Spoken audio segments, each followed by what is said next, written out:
آج ہم آپ کو لے کر جا رہے ہیں ایک ایسی سلطنت کی سیر پر جس نے آسمان تک شہر بنانا چاہا مگر خدا کی نظر سے نہ بچ سکی۔ یہ ہے کہانی بابل کی۔ ایک وقت تھا جب بابل دنیا کی سب سے طاقتور اور حسین تہذیب تھا۔ اس کی فصلیں آسمان کو چھوتی تھی اور اس کے باغات جنت کی مانند سمجھے جاتے تھے، مگر یہ شان، یہ عظمت ہمیشہ باقی نہ رہ سکی کیونکہ بنینو انسان نے غرور بری کوشش کی۔ بابل کی کہانی اس منار سے شروع ہوتی ہے جسے انسانوں نے آسمان تک پہنچانے کی کوشش کی۔ آؤ ہم اپنے لیے ایک شہر اور ایک منار بنائیں جس کی چوٹی آسمان تک ہو۔ یہ انسان کا غرور تھا، خدا کی مانند بننے کی کوشش۔ پھر خدا نے مداخلت کی۔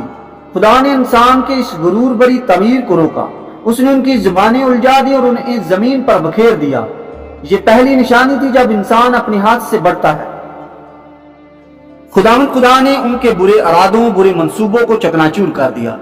صدیوں بعد بابل دوبارہ ابھرا، اس بار ایک سلطنت کے طور پر نبوکت نظر کے دور میں۔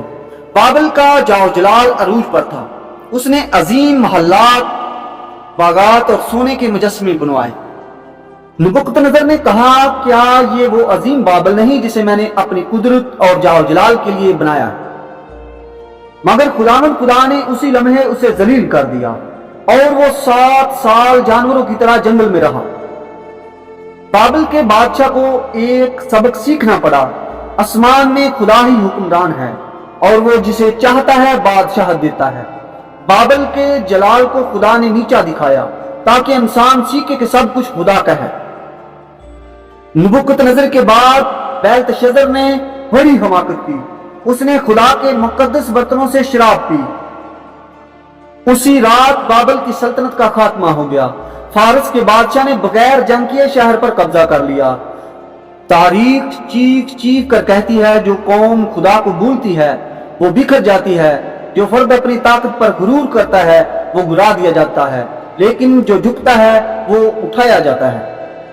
ہمیں بابل کی طرح نہیں بننا ہے، ہمیں اپنی زندگی خدا کے تابع کرنی ہے، کیونکہ اصلی جلال، اصلی بادشاہت صرف اسی کے پاس ہے۔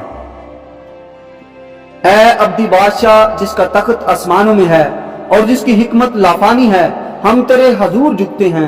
ہم نے بابل کی کہانی میں غرور کا انجام دیکھا۔ ہم نے سیکھا کہ جو تیری بزرگی کو نظر انداز کرتے ہیں وہ اپنے ہی جلال میں گم ہو کر فنا ہو جاتے ہیں۔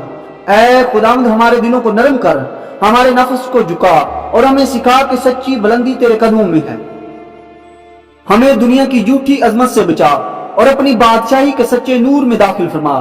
ہم تجھ سے حکمت، فروتنی اور نظر مانگتے ہیں جو تیری سچائی کو پہچانے اور تیرے جلال کو چاہے۔ یسوع مسیح کے نام میں۔